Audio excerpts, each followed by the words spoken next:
رمضان تجلى Assalamualaikum وابتسما. warahmatullahi wabarakatuh. Bismillahirrahmanirrahim. Alhamdulillah. Alhamdulillahilladzi amara bidu'aihi wa wa'ada ayyujiba man da'a. Asyhadu an la ilaha illallah wahdahu la syarikalah wa asyhadu anna Muhammadan abduhu wa rasuluh la nabiyya wa la rasula ba'dah. Allahumma salli ala Sayyidina Muhammad wa ala ali Sayyidina Muhammad amma ba'du. Ma'asyiral hadirin rahimakumullah. Pertama-tama marilah kita panjatkan puja dan puji serta syukur kita kepada Allah Subhanahu wa taala.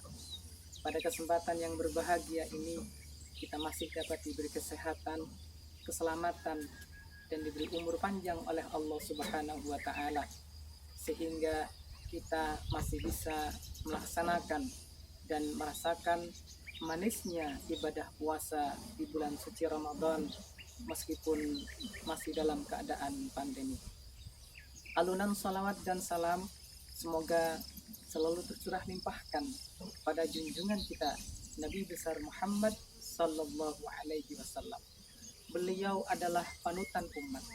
Beliau yang telah membawa kita dari zaman jahiliyah menuju zaman yang penuh hidayah, dari zaman biadab menuju zaman yang penuh adab dengan adanya agama Islam. Para pemirsa yang dirahmati Allah, Allah Subhanahu wa taala berfirman di dalam surat Al-Baqarah ayat 186.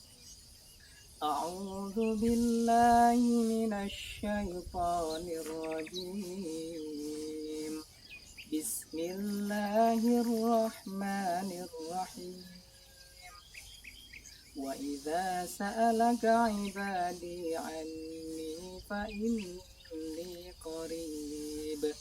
Ujibu da'watad da'i idza da'an. Falyastajibuli wal yu'minu bi la'allahum yarshudun. Ma'asyiral hadirin rahimakumullah. Kalau kita lihat kembali, ayat itu urutannya adalah terkait dengan puasa. Bahwa bisa kita ambil kesimpulan, ada hubungan antara puasa dengan doa. Ma'asyiral hadirin rahimakumullah. Ada 2 poin penting yang bisa kita ambil dari ayat ini. Yang pertama adalah, jika hamba-hambaku bertanya kepadamu tentang aku, maka jawablah, aku sangat dekat. Pertanyaannya adalah, kenapa kedekatan ini secara khusus diungkapkan di tengah-tengah ayat yang membicarakan puasa? Jawabannya karena memang disinilah relevansi antara puasa dengan kedekatan kita kepada Allah Subhanahu wa ta'ala. Bahwa puasa adalah ibadah yang menjadi instrumen terefektif dalam mendekatkan diri kepada Allah Subhanahu wa ta'ala Sang Khaliq. Para pemirsa yang dirahmati Allah, selain memang puasa adalah ibadah yang paling personal antara seorang hamba dengan penciptanya, puasa juga bermakna menekan atau mengesampingkan hawa nafsu duniawi.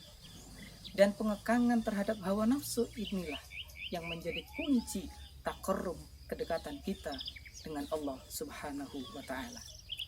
Hal itu demikian karena Al-Quran sendiri mengingatkan bahwa kendala terbesar dalam membangun relasi dengan Tuhannya dan dalam mengingatnya adalah berlebihan dalam mencintai dunia. Para pemirsa yang dirahmati Allah, ingat kegagalan manusia dalam mengingat Allah dan menegakkan sholat dalam arti menjaga hubungan dengannya adalah karena hatinya telah tertutupi oleh kecintaan dunia. Cinta dunia yang berlebihan itu menjadikan hatinya kehilangan sensitivitas keilahian. Tumpul dalam berzikir.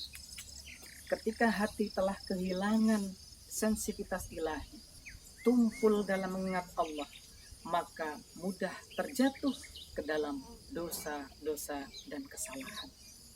Dosa-dosa inilah yang kemudian menjadi hijab kedekatan antara seorang hamba dengan Rabb-Nya.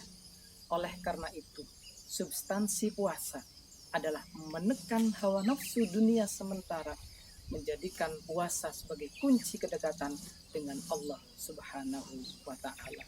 Al-qurbu minallah. Ma'asyiral hadirin rahimakumullah.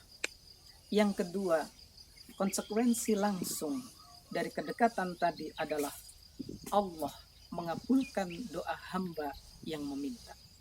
Maknanya adalah ketika sudah terjalin hubungan antara hamba dengan Tuhannya, maka doa-doanya akan terkabulkan. Kedekatan inilah menjadikan tidak ada lagi hijab antara manusia dan Tuhannya. Memang tidak dapat diingkari bahwa jika seorang hamba berdoa dengan ikhlas dan manis hatinya, insya Allah akan dikabulkan oleh Allah Subhanahu wa Ta'ala. Allah menjamin hal itu. Mintalah kepadaku, niscaya aku akan kabulkan. Yang menjadi masalah kemudian adalah ketika kita berdoa kepada Allah Subhanahu wa Ta'ala, kerap kali tidak ada keseriusan. Meminta, tetapi di sisi lain bahwa doa itu hasilnya ditentukan oleh dirinya sendiri. Atau terkadang pula meminta tetapi sekaligus mendikte Allah Subhanahu wa Ta'ala sesuai dengan keinginannya. Padahal orang yang meminta itu harus tahu diri. Meminta itu bukan memerintah, apalagi memaksa. Disinilah Allah mengingatkan kepada kita semuanya. Maka hendaklah mereka memenuhi segala ajakanku dan beriman kepadaku. Ma'asyiral hadirin rahimakumullah. Allah juga mengingatkan kepada kita semuanya, dan hendaklah mereka percaya kepadaku. Para pemirsa yang dirahmati Allah, kerap kali ketika kita berdoa kepada Allah Subhanahu wa Ta'ala, terkadang setengah hati. Apakah Allah akan menerima doa kita atau tidak? Percayalah, Allah menyikapi hambanya sesuai dengan prasangka hamba tersebut. Jika berprasangka bahwa Allah itu jauh, maka Allah akan menjauh. Akan tetapi sebaliknya, jika kita berprasangka Allah itu dekat, maka Allah akan lebih dekat dari apa yang kita sangkakan. Oleh karena itu, percaya dengan kekuasaan dan kemahabijakan Allah dalam memberikan apa yang kita minta adalah prasyarat terkabulnya doa.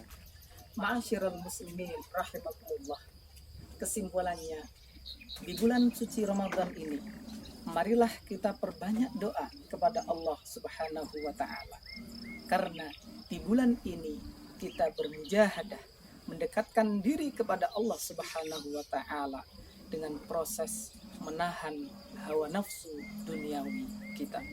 Demikian penjelasan materi hubungan antara doa dan puasa. Mudah-mudahan bermanfaat, dan jika ada kesalahan mohon maaf yang sebesar-besarnya. Ihdinas siratal mustaqim, wallahul muwaffiq ila aqwamit thoriq. Wassalamualaikum warahmatullahi wabarakatuh.